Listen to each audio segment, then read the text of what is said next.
I was an illegitimate child, a product of an illicit affair between an old rich businessman and his employee half his age. My father never married my mom, but he recognized me as his own. He died 7 years after my birth. My mother had another husband, and I was a witness to their physically abusive relationship. As a result, I ran away to my auntie's house. At a young age, I started working by helping out my auntie in her eatery. I started to live independently when I was in high school. My only desire then was to become rich. I focused on my studies and extracurricular activities to earn scholarships. I relied only on myself, believing that everything depended on me.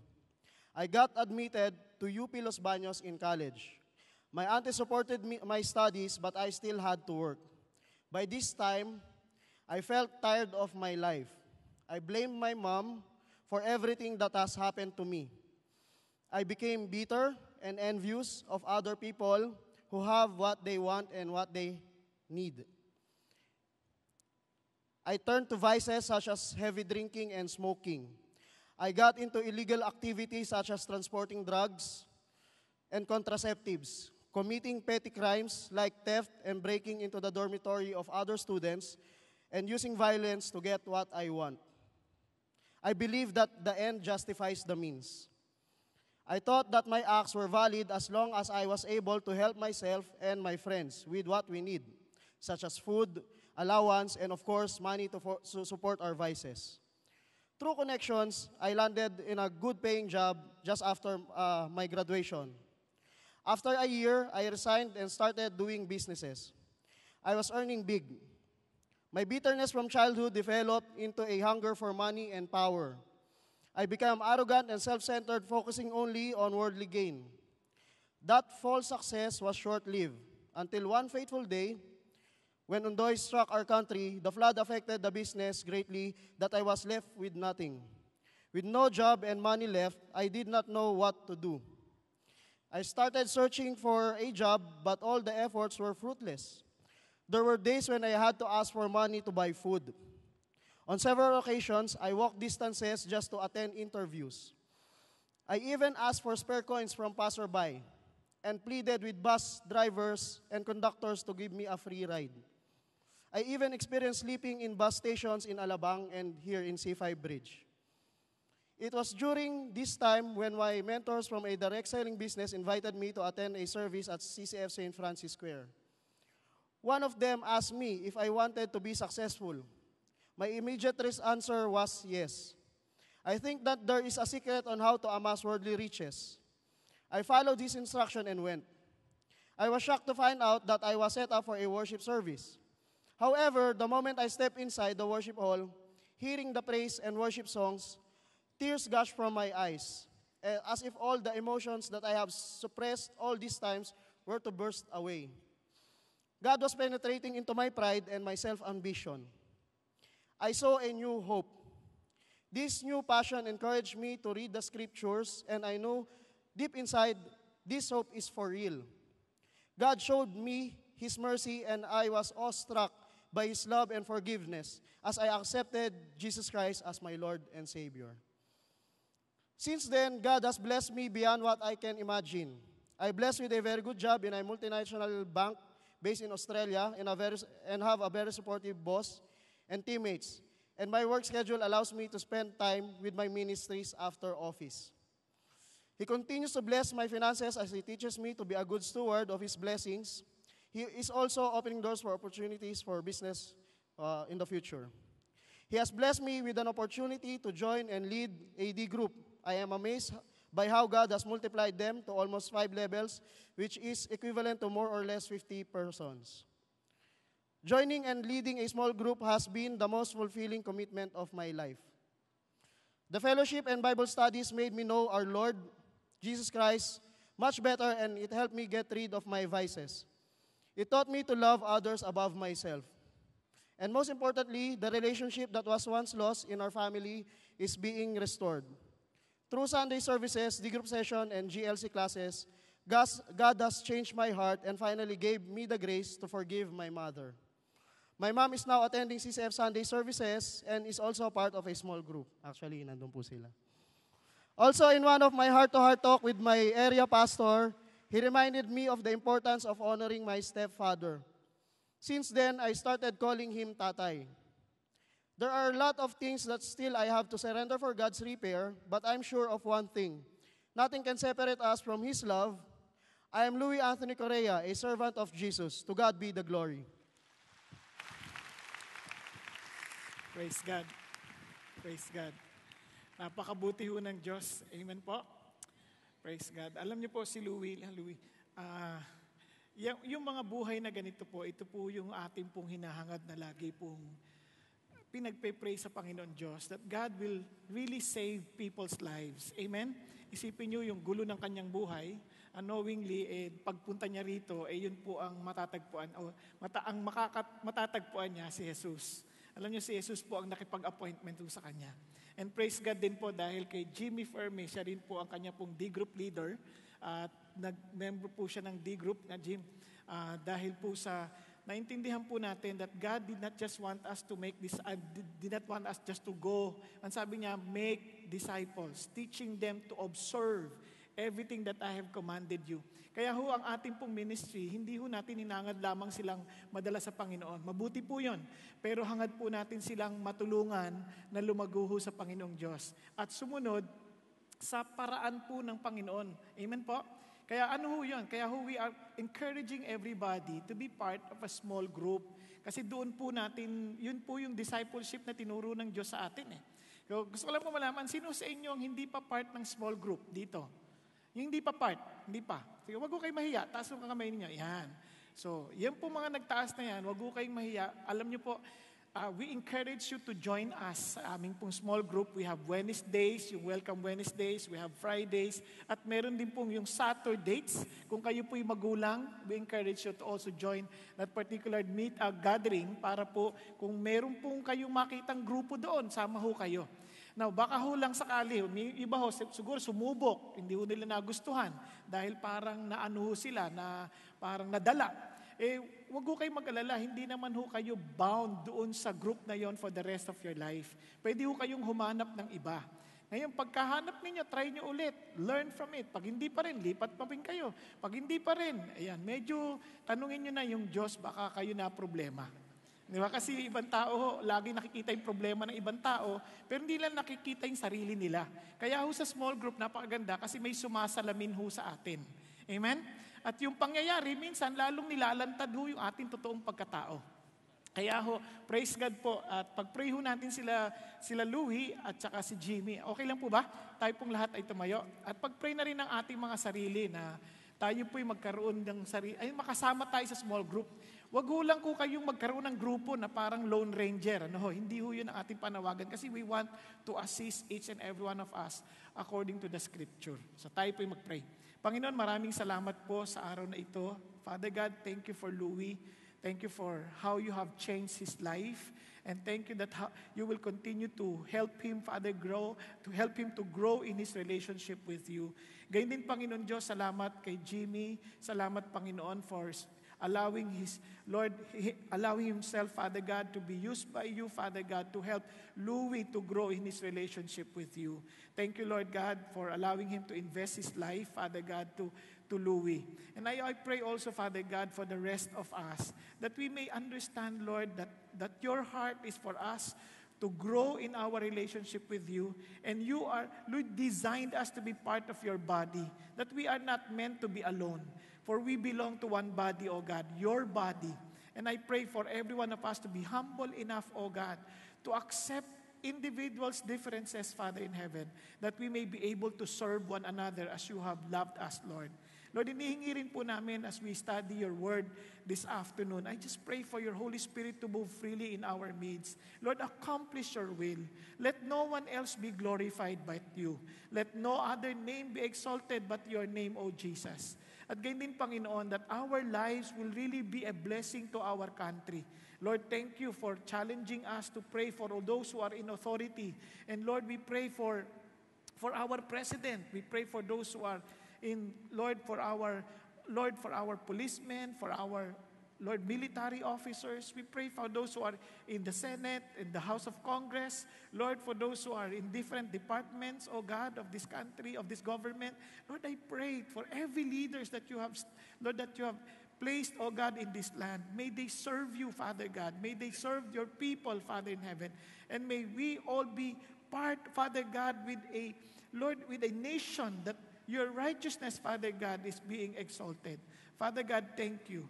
Thank you, Jesus, that your desire is for us to have a tranquil and peaceful lives. And Lord, I pray to accomplish this through our leadership.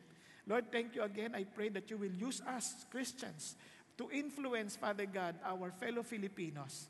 Thank you, God, and we give you all the praise and glory. In Jesus' name we pray. Amen and amen. Thank you and God bless you. Praise God. So tayo po ngayon ay magpapatuloy. Alam niyo po sa ating pong pag-aaral. Alam niyo ho, nakakatuwa sapagkat sa ating pong pag-aaral, binigyan po ng diin sa atin ng Panginoong Diyos ang aklat ng Henesis. At sa ating pag-aaral sa aklat na ito, para lang ho sa mabilis na ating pong pagtingin, tingnan lang po natin yung pong summary, mabilisan lamang po, yung pong sa aklat na ito. Sabi unang-una, nakita ho natin that God created us. And since God created us, He created us with a purpose. He created us with mayroong pong matayog na palatuntunan ng Diyos. Kanya lamang po yung tao ay nagkasala. At nung nagkasala, nagkaroon po ng pagbagsak, nagkaroon po ng pagsumpa. Kaya ho, kung magtataka kayo, bakit ho ang buhay natin parang pasama ng pasama? That is because of the effect of sin. Parang hindi ho gagap ni Adan at ni Eva yung pong lalim at yung tindi nung mess na kanilang ginawa. Ngayon po, dala-dala ho natin yan hanggang ngayon. Kaya ho, ang Diyos, sa kanyang kabutihan, He already knew what to do. Kaya ho, ginawa niya ho, He divided us into smaller groups. That from one nation, God will make use that particular nation to bring the solution to our problem. Ano ho yun? Kaya ho yung bansang Israel. At doon nakipag-covenant po siya with Abraham because God wants to have a personal relationship with human beings. Hindi ho siya yung Diyos na parang wala siyang pakialam sa atin. Siya ho yung Diyos na meron po siyang personal na pakikialam sa atin. Alam niyo, nung iniisip ko ito, hindi ko kayang gagapin. Alam niyo kung bakit? Just try to imagine the creation of God, yung universe. Yung lang pong Milky Way galaxy, yung from one end to another, it will take about 100 million light years. Grabe ho yun. Isang galaxy lang yun. And we have billions of galaxies. Grabe, no? Kaya ho, yung iba sa inyo, hindi na rin ho kayang magagap. Kaya pinikit na lang yung mata eh. Kasi baka sakali sa pangarap nila, makita ho nila yung lawak ng lilikha ng Diyos. At yung lawak na yun, imposibleng mapansin ka pa. And yet, God took notice of you and of me. Amen po? Para sa akin, kaya ho si Abraham, nakita niya yun. And again, from that Abraham, yung binhi ng kaligtasan ng Mesiyas, diyan dumaan kay Abraham at hindi kay Ismael, kundi kay Isaac. Sa paraan ng Diyos, hindi sa paraan ng tao. At pagkatapos ay kay Jacob, hindi kay Iso, na siyang walang galang at wala hong pagkilala sa Diyos. At ngayon naman po, ang ating titignan ay ang buhay ni Joseph. At ito po'y binigyan ng diin at pinasimulan sa ating pag-aaral sa wagitan ni Pastor Peter noong nakaraang linggo. Tama po ba? Now, tingnan ho natin kung gaano kahalaga ito. Nandito tayo, tatalon tayo from 37 to 39. Next week ho, titingnan natin ang bahagi ni Judah sapagkat kay Judah dumaan yung binhi ho ng kaligtasan. Naintindihan po? Pero ano ang bahagi ni Joseph sa atin? Now, para po maintindihan ho natin ito, meron pong malaki siyang bahagi. Now, let's continue. Alam niyo po, sa serye na ito, nakita ho natin that God desires for all of us to be like Jesus. At dun sa proseso na yun, ito po ang tinuro ng Diyos sa atin. Kung naalala niyo, sa magitan ng kanyang salita at espiritu, sa magitan ng mga tao, regardless of what kind of people they are, dinadala sila ng Diyos sa atin. Karagalasan, yung mga taong dinadala sa atin, mga mahirap kasama. Tama ba? At ang ginagawa ng iba sa atin, tinatakbuhan. Huwag niyong takbuhan kasi minsan bigayan ng Diyos para tayo'y matuto.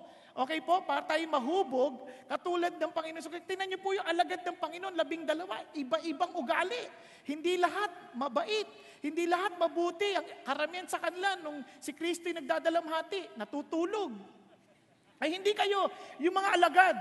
Now, punta ho tayo sa circumstansya, and God uses circumstances to make us like Him. And of course, time. And oftentimes, yung time na yon, matagal, hindi mabilis. Matagal, hindi overnight. It takes time. Now, at ang ending, we would be like Jesus. And alam niyo po, as we are growing in the knowledge of our Lord Jesus Christ, doon yung mapapansin, parang, wow, God, thank you for all the trials. Thank you for all the circumstances that you allowed us to experience. Kasi alam bakit? Alam niyo, ito mapapansin ninyo, as you grow, you will learn to sleep in the midst of the storm. Amen? Alam niyo po, marami hoong tao rattled. Katulad lang ho nito. Meron po nagtanong, Lord, Pastor, bakit ganun? Sipag naman ako. Kaya lang, kahit anong sipag ko, parang hirap na hirap pa rin ako. Yun ang sabi niya, hirap na hirap pa rin ako. Kaya nga yung isang sabi niya, bakit ganun? Kung gusto niya ako magsilbi, bakit? Nag-i-struggle pa rin ako, lalo na sa bagay ng pinansyal. Ang dami nagte-text sa akin, problema, pera.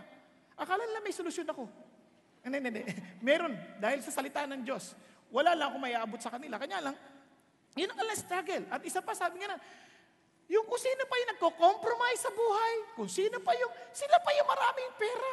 Sabi, bakit ganon? Kaya kanina tuwa ako doon sa testimony ni Louie, alam niyo bakit? Sabi niya, gusto mo magtagumpay, sabi sa kanya, sumama ka sa amin. Bakit? Kasi alam niyo, ang hindi nila naiintindihan, ang Diyos, gusto niya tayong magtagumpay. Hindi lang sa paraan at kaisipan ng tao, kundi ayon sa kanyang kaparaanan. Kaya magugol kayo, God is really concerned about us. He is committed to our success. God wants us to succeed. Ano yung sabi niya? God wants us to talagang, He is ready to stand and help us succeed beyond our greatest dreams. Alam niyo ba yon? Sino mga magulang dito? Pakita sa kamay. Sinong magulang ang gustong anak ninyo ay maging matagumpay? O, tingnan nyo, lahat tayo, desire natin yon. Kaya lang mo, andyan binigyan na tayo ng paraan ng Diyos. Kaya kahapon when I was listening to the messages sa Counterflow, sabi ko, wow, how I wish every parent would have heard this. How I wish, bakit? Grabe, kung alam lang nila ito, imposible anak nila mabigo. Imposible. Kasi andun yung susi. Nasa salita na ng Diyos, kaya tinan nyo ang Panginoon. Sabi nga ni Charles Stanley, I have 3 main evidences why I believe this, that God is concerned about my success. Sabi niya, He gave us the principles for genuine success in His Word. Nasa salita niya na. He has made us the knowledge of how to be successful, available to every person. Sunod, sabi niya, He built a desire to each one of us, a desire for success. Hindi niya ilalagay kung hindi siya concerned. Ito pa nakakatawa, sabi niya, God has given each person talents and gifts that when developed and employed, yield the benefits of success. Lahat tayo may gift. Huwag niyo sabihin, ako wala akong kaloob, kaya imposible ako. Hindi totoo yan. Tingnan niyo yung katabi ninyo. Nakakahanap nga siya ng paraan para makatulog di kaya. Ibig sabihin, meron siyang kakayanan. Meron siyang katalinuhan para makasolve ng problema. Tama? Tama ba? Sige, gisingin nyo na yung katabi nyo ngayon. Sabihin mo, hindi ngayon. Solve it later. Now, tingnan nyo po. Kaya yung Bible po is God's success manual. Tingnan nyo sabi ng Bible, Joshua 1:8, this book of the law shall not depart from your mouth, but you shall meditate on it day and night, so that you may be careful to do according to all that is written in it, for then you will make your way prosperous and you will have success. Andyan na sa Bible Ang problema ng tao, hindi lang minemeditate. Sino sa inyo naniniwala na nandyan na yung prinsipyo? Pakita sa kamay. Okay. Dahil naniniwala kayo, sino sa inyo nabasa na yung buong Bible? Ayan, kumonte. Alam niyo bakit? Kasi kung talagang gusto mo yan, aaralin mo yan. Hindi yan parang sapilitan. Bakit kayo nasabi na nandito? Nandito talaga. Now, tingnan niyo po Sabi pa nga niya, have I not commanded you, be strong and courageous? Do not tremble or be dismayed, for the Lord your God is with you wherever you go. Akala ng mundo sila nakadiscovery ng success. Secret? Hindi. Alam na ng Bible kasi Diyos naglikha ng langit at lupa eh. Alam niya yung paraan. Naintindihan po natin. For example lamang. For example, yung pong Nordstrom. Alam niyo yung Nordstrom store sa Amerika? May isang teacher nagtanong ng notebook, hindi available. Sabi niya, meron ba kayo? Ay nako, hindi na available. Huwag kang mag-alala, akin ay address mo. Pagka may kahanap kami, tatawagan namin kayo. Alam niyong ginawa? Paglipas ng isang linggo, nagpadala ng 2 notebook na hinahanap ng teacher. 2, walang bayad. Kaya sabi ng teacher, mula ngayon, sabi niya, Nordstrom, faithful customer na ako. Bumabiyahe ng 160 miles para lang makabili sa Nordstrom. Kahit meron pong tindahan sa tabi nila. Saan nila nakita yon? Sa Bible. If somebody forces you to walk 1 mile, walk with him 2 miles. Bible yun eh. Hello? Andiyan pa kayo? Kaya magtataka sila, bakit kami naghihirap? Kasi kaya ka naghihirap, hindi mo naintindihan may plano ang Diyos. Naintindihan po natin? At hindi natin minemeditate. Ngayon, tingnan natin. Huwag na natin munang pansinin itong salma, no? Kasi medyo yung oras natin alanganin na eh. Pero kung babasahin nyo yan, makikita nyo, pinagpala ang taong laging inaaral ang salita ng Diyos. Pinagpala yan. Sigurado, tingnan nyo ha? In His law, He meditates day and night. Ano pa sabi? He will be like a tree firmly planted by stream of waters. Sabi niya, itong gana, yields its fruit in its season and leaf does not wither. Oh, panalo? Panalo hindi. Panalo. Ngayon, kung alam natin yung Bible, hindi tayo madi-discourage. Kasi iba sabi, ayoko na, wala naman nangyayari. Hindi totoo yan. Kung alam mong may mangyayari, tutuloy ka? Halimbawa lang, binigyan kita ng cheque. Sabihin ko, ito, 1 milyon. Umaten ka dito, every Sunday, bibigyan kita lagi ng cheque, 1 milyon. At nung una ka umaten, binigyan talaga kita. Pangalawa, binigyan naman kita. Palagay ko, hindi ka na-absent. Tama, mali? Tama? Kasi kahit na, bumabagyo na yan. May yung talagang kasing lakas ng Yolanda. Wala, tatawirin mo yung bagyo. Bakit? Hindi ka manghihinayang, 1 milyon eh. Tama, mali? Ganon din, kapag alam mo, hindi ka susuko. Yung nadi-discourage sa buhay, yung nawawalan ng pag-asa, kadalasan wala silang nakikitang dulo. Kaya sila nawawalan ng pag-asa. Ang isip nila, tapos na to. Dead end na talaga, wala na. Hindi eh. Ang problema ko sa Diyos, walang dead end. Kasi we were designed for eternity. Nagkakaintindihan? Kaya ho, ito yung challenge po sa ating lahat. Look at God. Look at God, ha? Look at His Word. May grace, look at the Word, ha? Ito from Amplified Version. God's favor and peace, which is perfect well-being, all necessary good, all spiritual prosperity, and freedom from fears, and agitating passions and moral conflicts, be multiplied to you. Sabi niya, in the full, personal, precise, and correct knowledge of God and of Jesus Christ, our Lord. Gusto mo ma-experience tong favor na ito? Sabi niya, lumawak ang kakilala mo kay Jesus. Naintindihan? Yung precise, hindi yung akala ko ganito si Jesus. Yung totoo, yung correct, yung tama na pananaw. Nagkakaintindihan? Okay, tuloy tayo. Kaya sabi ng Lord, tingnan nyo ha, kung babasahin nyo yung buhay ni Joseph, kung naalala nyo lang, ano napansin nyo? Kung binasa nyo from Genesis 37 to Genesis 50, pansinin nyo ha, he was favored by his father. Tama? Ano pa? He was favored by his master. Nung nakulong, ano pa? He was favored by the jailer. Puro favored. Napansin nyo ba yun? Bakit sa favored? Gusto nyo malaman? Okay, matulog. Ipapaliwanag ko. Kasi he was favored by God. Now look at this. Gusto ng Diyos tayo maging eksaktong representation ni Jesus. He increased in wisdom, in broad and full understanding, and in stature and years, and favor with God and man. Kaya Christians, alam nyo, ang laking advantage natin. Bakit? Kasi yung favor ng Diyos, siya rin na nagkukos ng favor of men. Tama? Hello?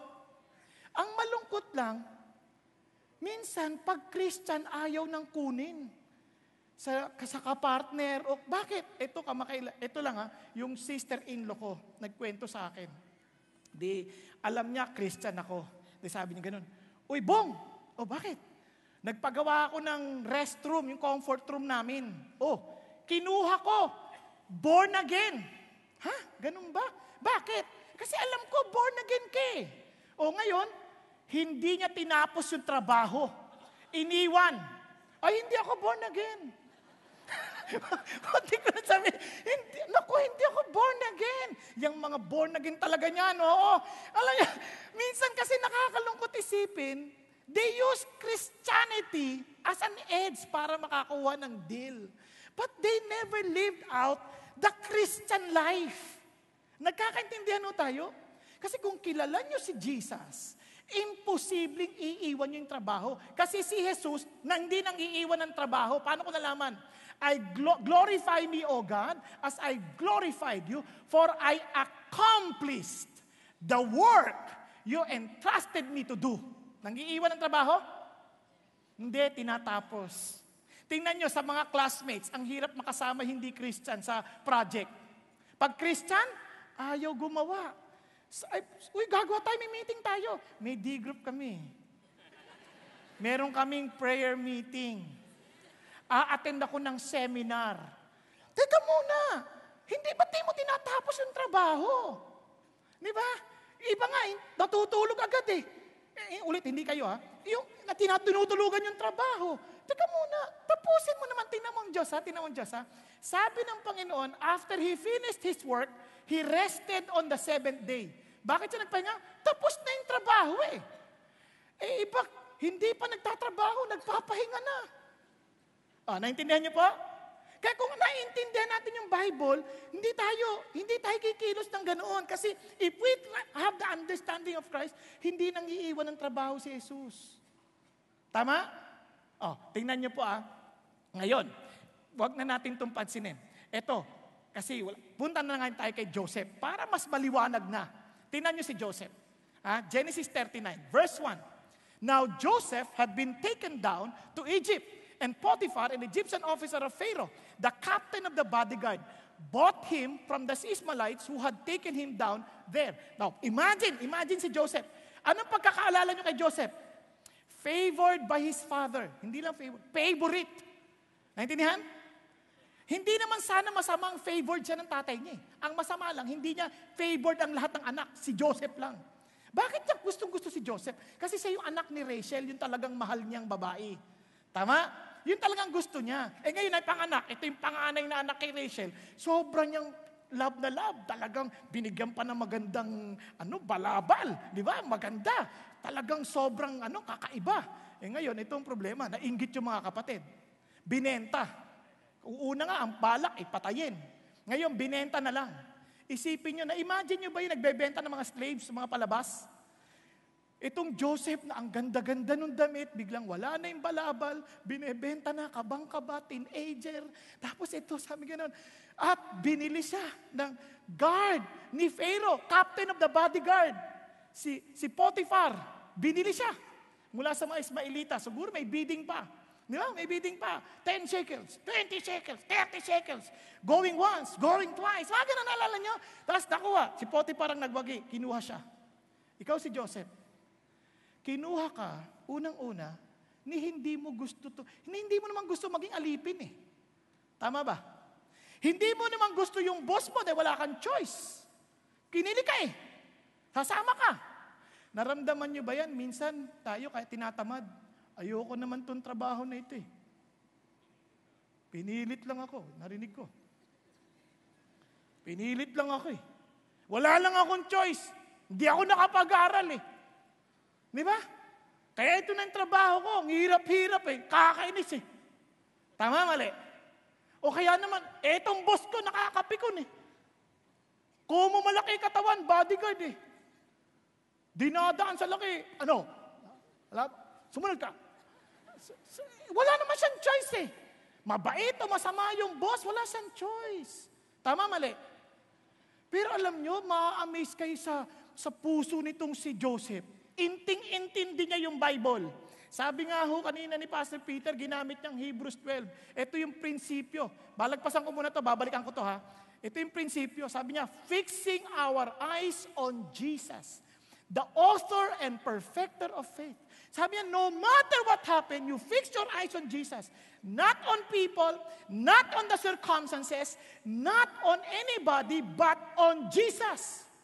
Kasi minsan, ang sisi natin, kaya ako nagkakaganito dahil yung nanay ko yung tatay ko kasi. Di ba? Yung iba naman, kasi itong mga kapatid ko, kaya ako nagkaganito. Di ba? O kaya naman kasi itong mga Christian na ito, sinisisi lahat. Kaya kung man ako nakatulog kasi itong upuan na ito Pati upuan sinisisi. Ngayon, pag yung upuan nababasag-basag din, puputol yung paa, galit din. Hindi ako tuloy makatulog.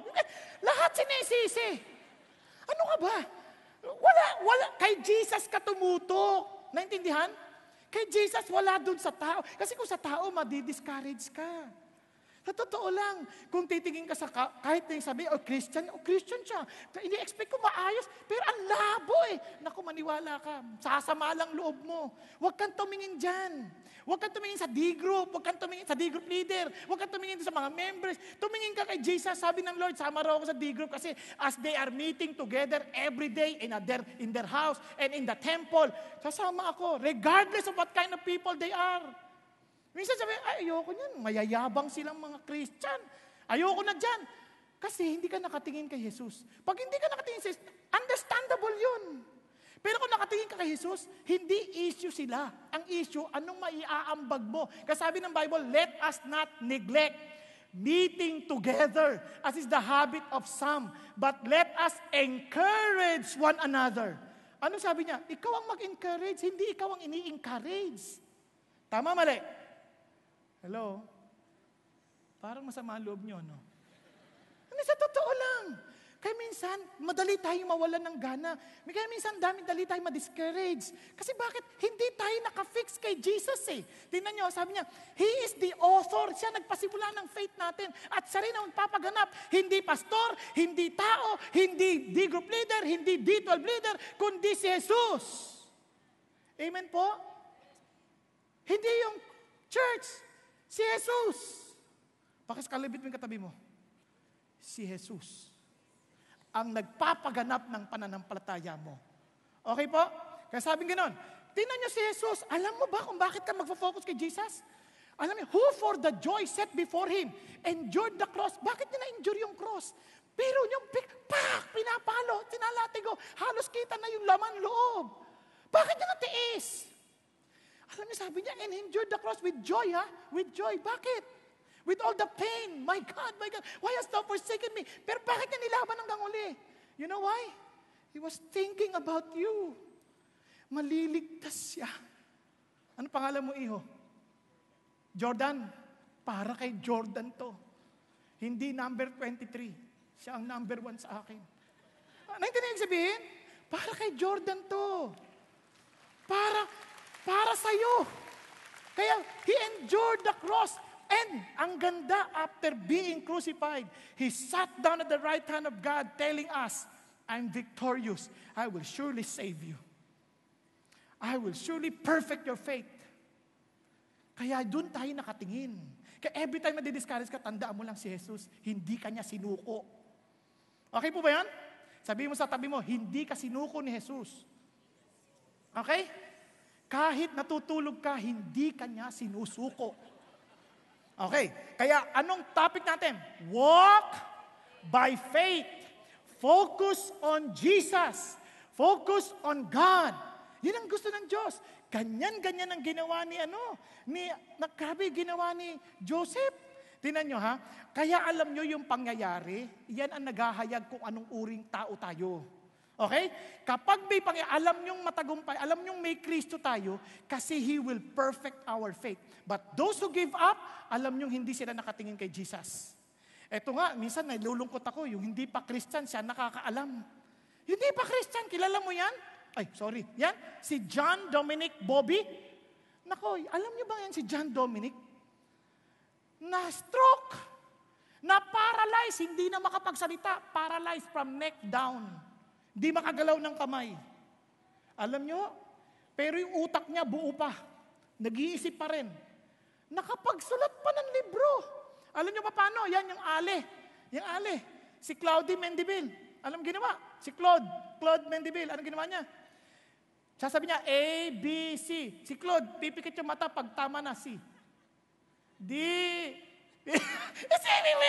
Bawat letra, susulat, pipikit yung mata. At natapos niya yung kanyang aklat. Ginawa pa ngang sili.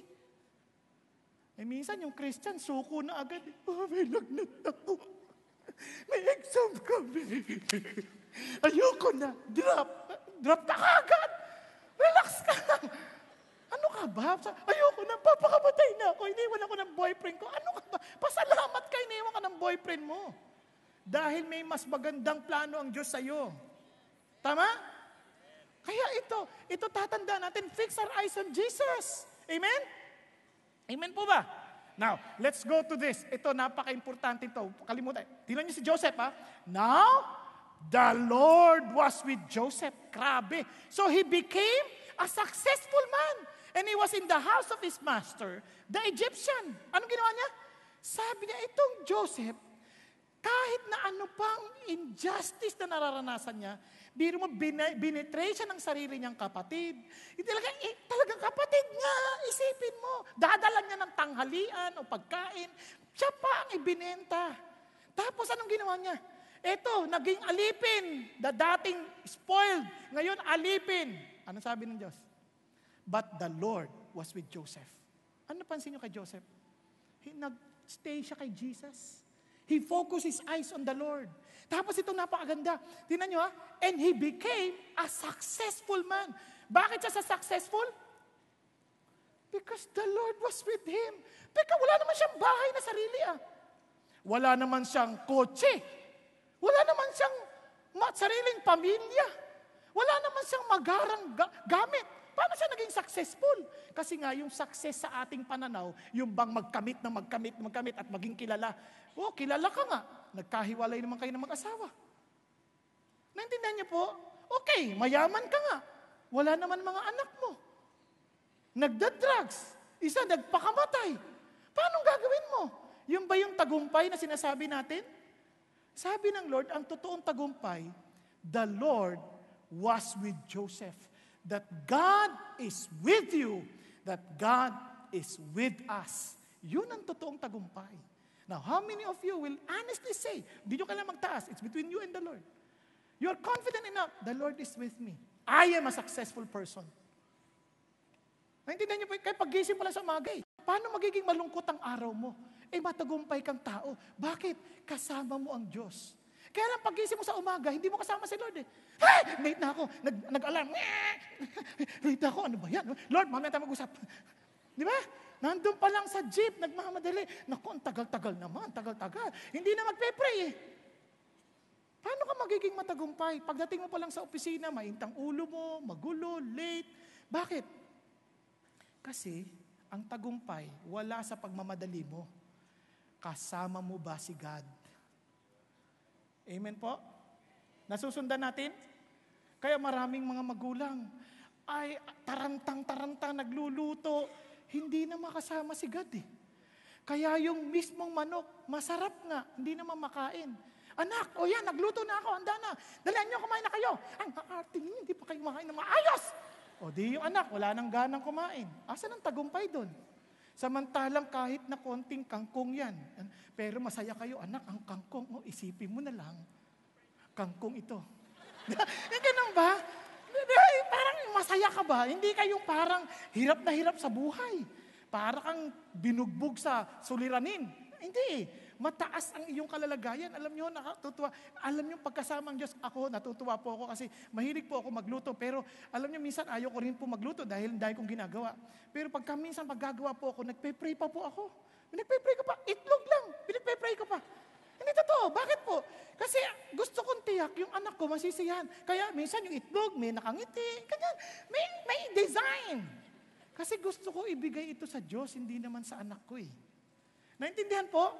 Kaya pag ginawa mo isang bagay and you know that the Lord is with you, ibang usapan to. Kaya pag nag-aaral ka, and you know that the Lord is with you, paano ka mag-aral? Obviously, you will study with all of your heart. Tama? Tingnan nyo ha, sabi, itong mapapansin nyo ha, huwag nyo nang sabihin, the Lord is with me. Huwag ganon. Itong tandaan ninyo, verse 3. Huwag nyo munang pansinin to. Babalikan natin yung mamaya. Verse 3, sabing ganon, now, his master saw that the Lord was with him. Oh, itong master niya, hindi to Christian ha, hindi to sumasamba sa Diyos ni Joseph, pero kitang-kita niya na si Joseph kasama ng Diyos. Oh, tingnan nyo ha, tingnan nyo yung katabi nyo. Alam mo kagad pag yung katabi mo kasama ni God eh. Alam mo, nakapahinga, masaya. Hindi, sa totoo lang. Alam mo, wag na tayo. Alam nyo, merong isang katangi ang nakikita nila na ito talaga sa Diyos. Bakit? Palagay ko, kita nila masaya itong tao na to. Kasi in the presence of God, there is fullness of joy. Masaya ito. Siguro pa nagtatrabaho siya, masaya siya. Hindi ko sinasabi yung Christian kasi may mga Christian, kung nagtatrabaho, kanta ng kanta, pero walang natatrabaho. Kanta ka na, the Lord is good. Ganun pa. Samantalang dapat naglalagari. Kataas yung lagari. Lord, ano ka ba? Hindi ganun ang ibig kong sabihin. Ang ibig kong sabihin, masaya ka nagtatrabaho dahil alam mo, you're doing it for God. Amen? Hindi lang yun. Hindi. At peace ka, at peace. Bakit ka at peace? Kasi in the presence of God, there is peace. There is peace. Hindi kayong parang rattle na rattle. Daming trabaho. Ano ba to? Hindi ko naman tama. Naalala ko yan nung ako'y nagtatrabaho. Ang daming kanya. Accountant ako eh. Ang libro ng kumpanyang pinagtatrabaho ko, 2 taon walang libro. Naintindihan niyo ibig sabihin 2 taon? Binigyan ako ng cubicle, tinambak lahat yung papel na ganyan. No? Di ko alam pa paano siya simulan. Ano paano na ito? Gulo-gulo. Ganun ba? Anong ginawa ko? Lumuhod ako, nag-pray. Nag-worship ako kay God. Sabi ko, Lord, hindi ko alam gagawin ko. Tulungan mo ko. Di ba? Totoo lang. Tapos alam nyo, ang kanta ko pa noon, I will come and bow down at your feet, Lord Jesus. In your presence, there's fullness of joy. Alam nyo, pagpasok ng boss ko, oh, hallelujah, sinara ulit. Nagulat eh. Tapos, pagkatapos ko, maniwala ka sa hindi, pagbukas ko nung simula ng libro, alam ko na paano gagawin. I knew because God will give me wisdom. Kasabi ng Diyos, God is a God of wisdom. Kaya tutulungan ka ng Diyos, but be in His presence. Hindi yung natataranta ka na hindi mo maintindihan. Ano, dalian nyo magluto, andyan yung bisita, dalian ninyo, ganyan. Di ba, pagkatapos, itago nyo lahat ng dumi dyan sa ilalim ng kama. Bakit? Ang bisita mo, hindi yung tao, si Jesus. Kaya isipin mo lagi, Lord, I'm doing this for you. Let your presence be with me. Kaya the master saw that. At alam niyo yung sikreto. Sabi gano'n, and how the Lord caused all that He did to prosper in His hand. Alam niyo yung kasama mo si God. Nagtatagumpay eh. Ano ibig sabihin nagtatagumpay? Pag pinaghugas ko ng plato, linis talaga eh. Pag pinag-ayos ko ng kama, planchado eh. Pagka may pinagawa ako sa Kanya, ginagawa niya ng tama. I can trust this guy. He does the work. He does not just talk. He does the work. Amen? Pag Christian, nawa. Tayo po dito sa bansa natin, alam nyo, sana dumating ang araw. Kapag Christian ka, sabihin natin, taga-CCF ka, tanggap ka na. Hindi nyo ako interviewin. Alam ko na ang klaseng tao kayo. Basta Christian, kahit hindi nyo alam ang trabaho, inaalam ninyo. Nag-aaral kayo ng mabuti. Masipag kayo. At alam namin kayo ay tapat. Hindi kayo nagnanakaw. Hindi kayo tamad sa trabaho. Hindi kayo napala-absent. Dahil Christian kayo.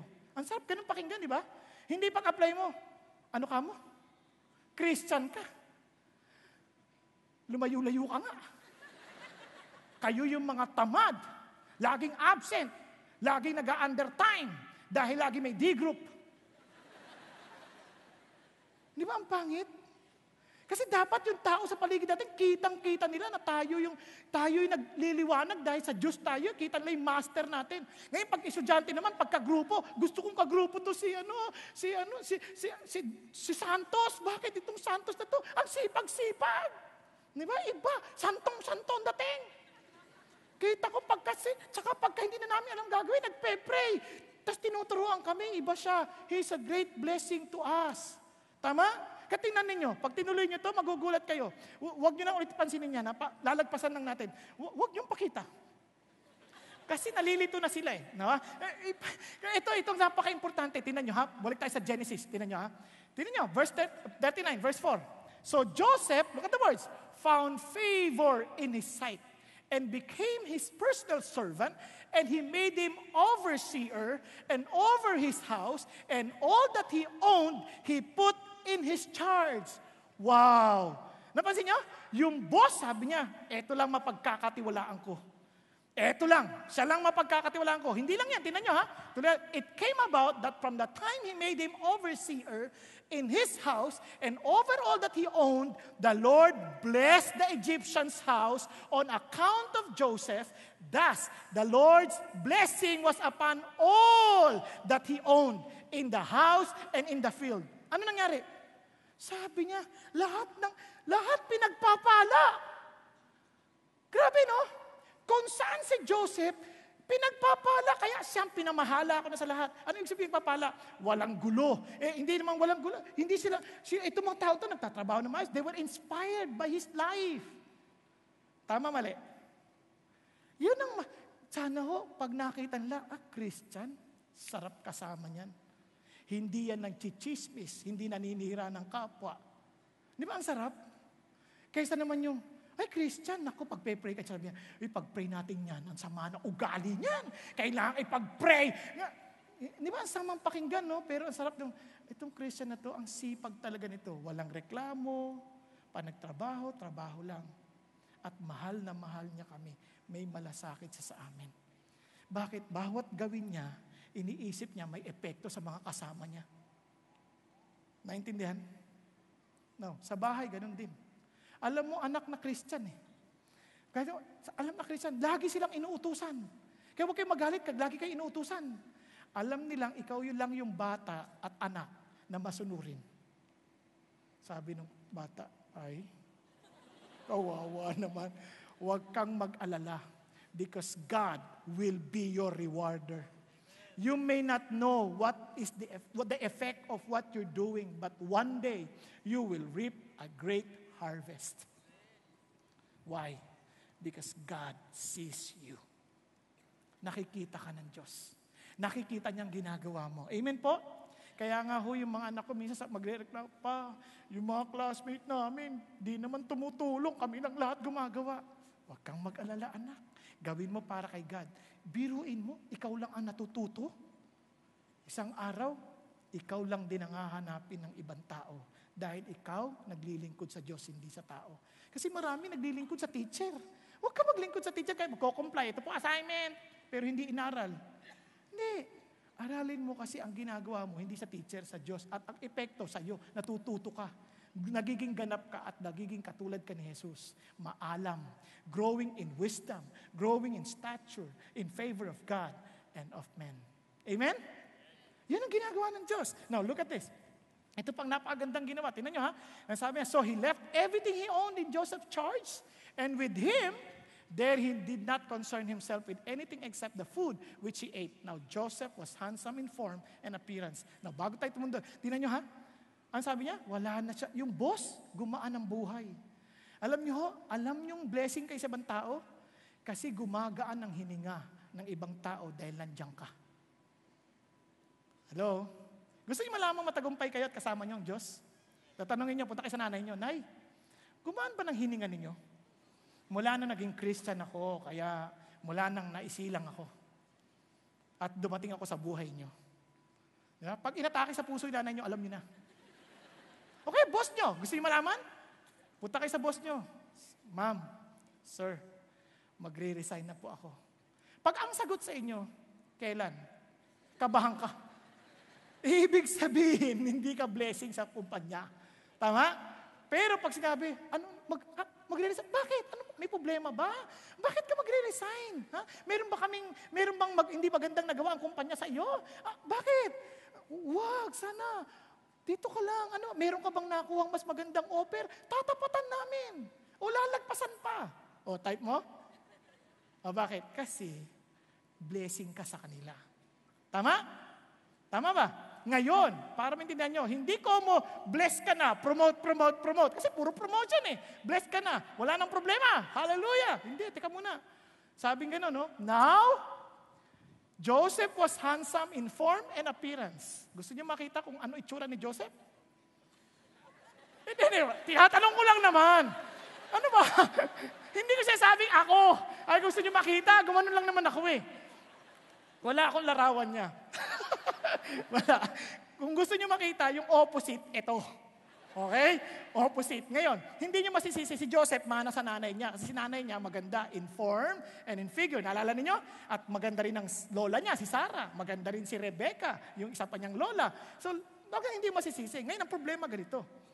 Eto ngayon, may pagsubok. It came about after these events that this master's wife looked with desire at Joseph and she said, "Lie with me." Naku po, yan na problema. Buti lang itong Joseph, nakapokus lang kay God ha. Hindi nakapokus sa boss, hindi nakapokus sa blessing, nakapokus kay God. Alam niyo bakit? Saan niya sabi gano'n? Sabi ng babae, Joseph, lie with me, Joseph. Isipin mo kung ikaw si Joseph. Ikaw si Joseph. At the age of about 17, 20, mga ganyan mga edad niyan eh. Di ba? Started 17, tapos mga 20 years old na sasabihin natin, mga ilang taon na siya doon nagtatrabaho kay Potiphar. Di natin alam. Pero isipin nyo, matipunong katawan. Tapos sabi nga ng kasabihan ng Pilipino, pagpalay na lumapit. Ano gagawin? Tingnan nyo, si Joseph, iba. Dahil meron siyang pagkilala sa presensya ng Diyos. He was focused on Jesus. Look at his response. Sabi niya, but he refused and said to his master's wife, "Behold, with me, here my master does not concern himself with anything in the house, and he has put all that he owns in my charge." Sabi niya, there is no one greater in this house than I, and he has withheld nothing from me except you, because you are his wife. How then could I do this great evil and sin against God? Hindi niya iniisip yung kakahiya naman kay boss. Hindi. Paano ko magagawa ang sobrang sukdulang sama ng kasalanan ito? Pag-isipan ninyo. Because he sees the holiness of God. Because he understands the presence of God. Alam niyo, nakakalungkot tayo mga Christian. Kaya ang dali nating mahulog sa kasalanan. We never see God's favor in our lives. We always see our desires to be satisfied. Kasi hindi natin nakikita, it is great evil. If you understand the grace of God, the favor of God, the presence of God, yung pakikipag-sex na hindi mo asawa at hindi mo pa asawa, great evil yan. Naintindihan po? Kasi sabi ni Joseph, no way, Jose. Hindi ko pwedeng gawin yan. Kasi huwag niyo sabihin pangit yung asawa ni Potiphar ha. Tandaan niyo, captain's bodyguard yan, nakakapili ng babaeng gusto niya. Tama? Kaya hindi maganda yan. Para sabi niya, Joseph, teka muna. Intindingin. Walang Bible si Joseph na naintindihan. What he only understands the presence of God. At ang tulad na sinabi ni Timoteo, ano sabi niya? Flee from immorality. Huwag mo nang labanan pa. Try ko. Iba nga sa atin, naglalaro, computer. Alam niyo, alisin natin muna sa babae. Sabi niya, lahat pinagkatiwala na sa akin. Paano ko magagawa to sa Panginoong Diyos? Minsan, sa opisina, pinagkatiwalaan tayo ng papel. Pinagkatiwalaan tayo ng computer. Saan natin ginagamit? Minsan, anak, kailangan mo ng papel. Dami sa office. Teka muna. Si Joseph, hindi niya gagawin. Mahihiya siya. Pinagkatiwalaan na nga ako eh. At ang isip niya, hindi ito galing sa boss ko. Ito, pagkakatiwala na bigay sa akin ng aking Diyos. Kaya how can I do this great evil and sin against God? Wala naman nakakakita. Pwede na ito. Wala naman si boss. Pero hindi ko magawa. Because I know this is a great evil against my God. You know why? How we can overcome? It's only because we know that God's presence is with us. Because of the grace of God. Hindi natin kaya yan. Tayo, normal na tao, pag dumating yung babae, hindi natin kakayanin. Maaring makaisa ka, nakalagpas ka isang beses. Problema, he spoke she spoke to Joseph day after day. Araw-araw, Joseph. Araw-araw ba naman? Isipin mo naman yun. Kung ikaw sa una, takbo. Pero yung susunod na, araw, Joseph. Naku po, parang, Lord, hindi ko na to kaya. Ang persistent widow na ito. Hindi, sabi ng Lord. Sabi niya, no. Anong ginawa niya?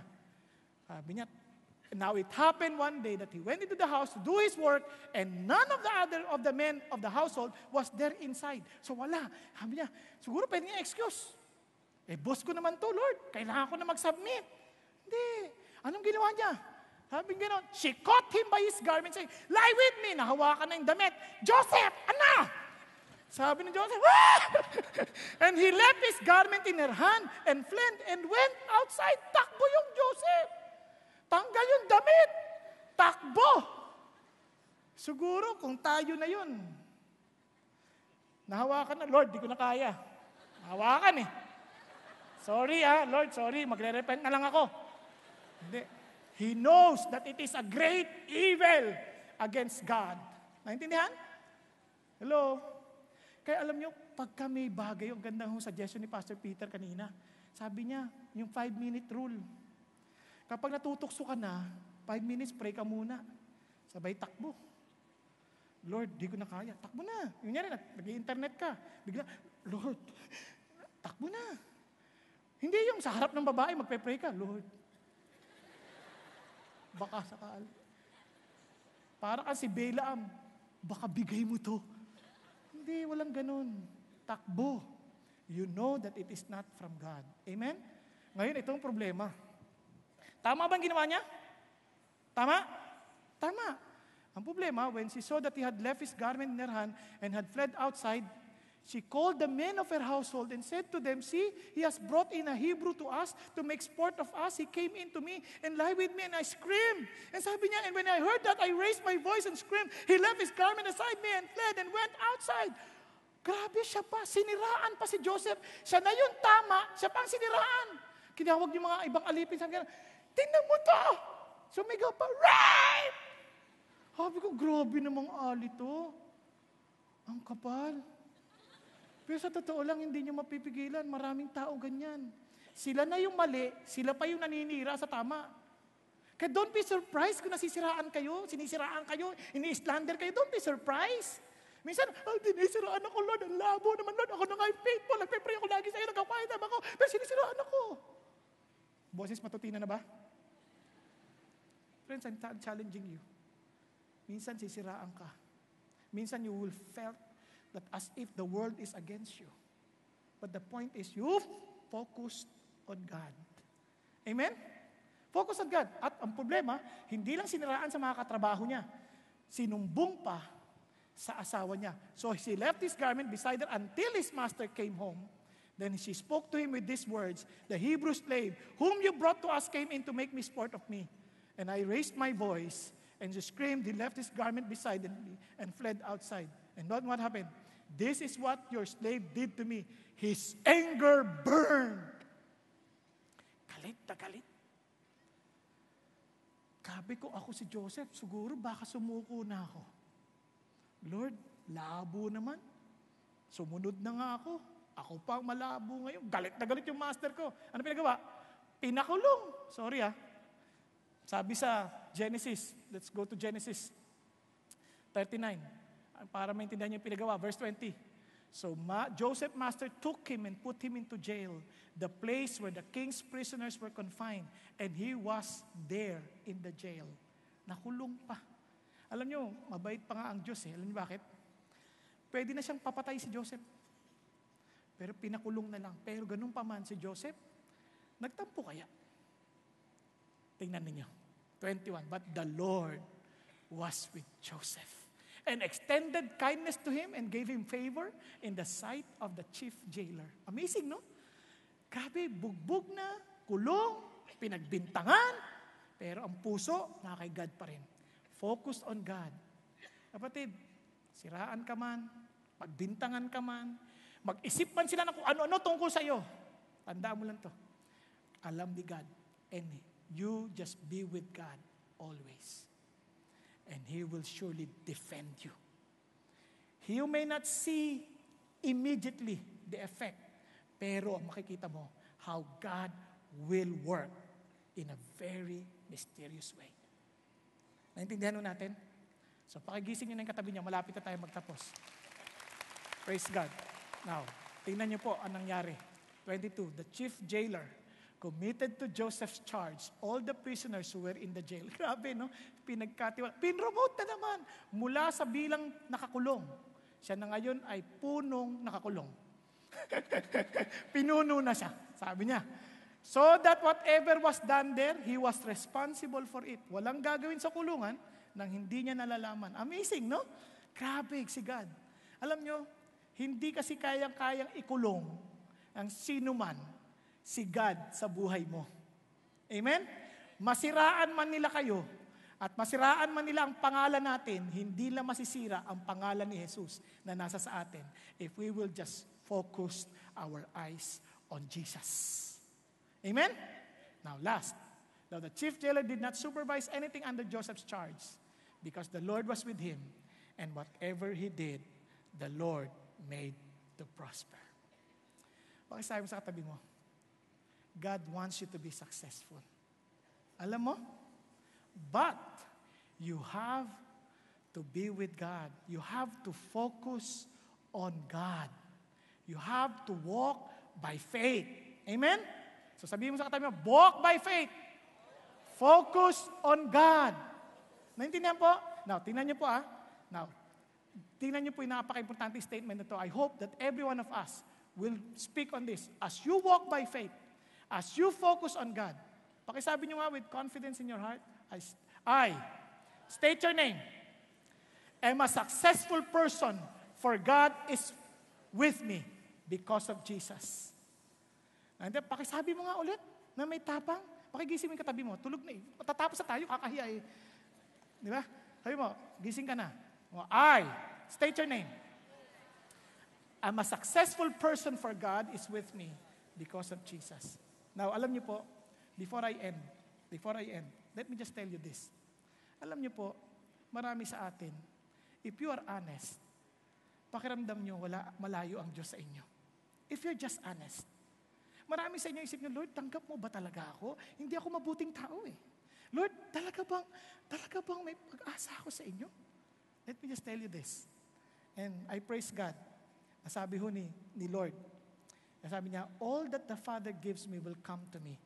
And the one who comes to me, I will by no means cast out. Kapatid, if you're just honest and you will really come to Jesus, ano sabi niya? Tatanggihan ka ba niya? Hindi. Hindi ka niya tatanggihan. Kung aaminin mo lang. Alam niyo, maraming tao, ulitin ko, they're running after money, running after position. Maganda yun, kanya lamang, hindi yun ang totoong tagumpay. Ang totoong tagumpay, the presence of God in your life. That when God blesses you, He will not destroy your family. He will not destroy your life. He will surely perfect your faith. Amen? Tayo pong lahat ay yumuko at pumikit. Kapatid, kilala mo ang iyong sarili.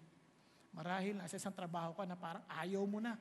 Nagsasawa ka na sa mga kasama mo, lagi kang sinisiraan, lagi hindi sila nagtatrabaho ng maayos, parang ikaw lang lahat nagtatrabaho.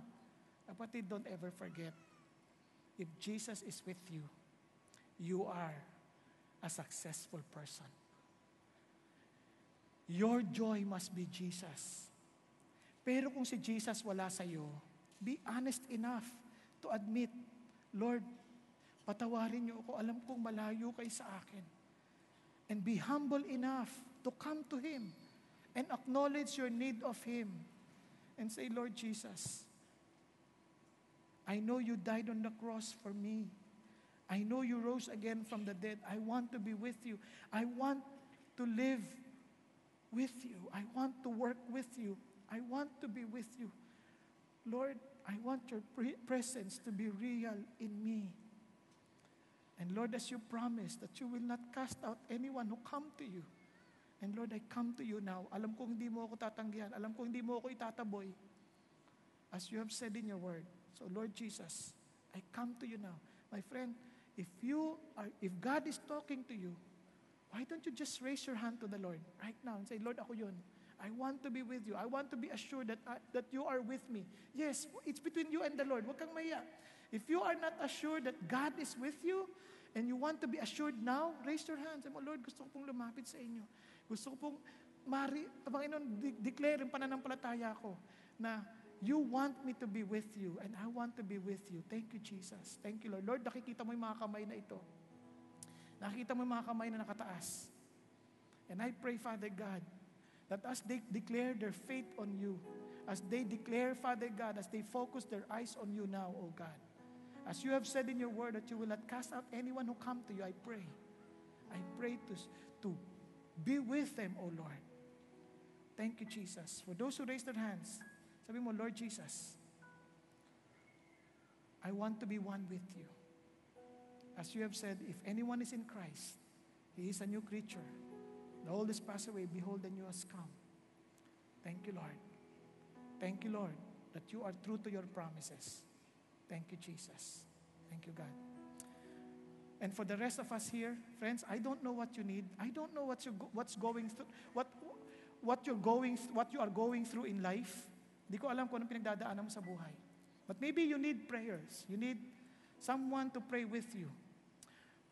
Our prayer leaders, our pastors, our D group leaders will come here in front.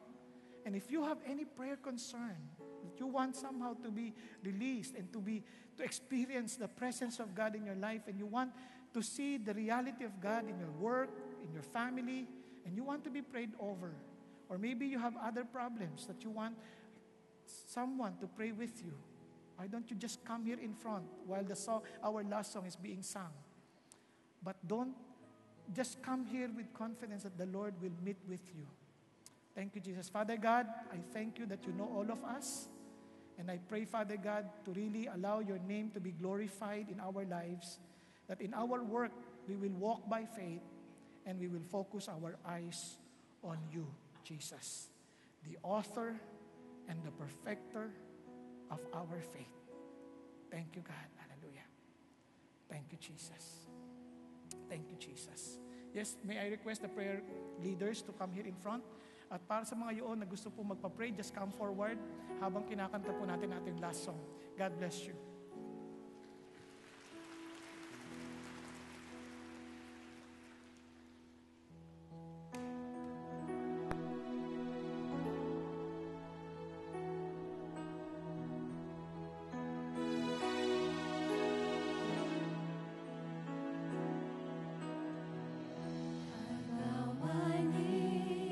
Before your throne, I know my life is not my own. I offer out this song of praise to bring you pleasure, Lord. I seek the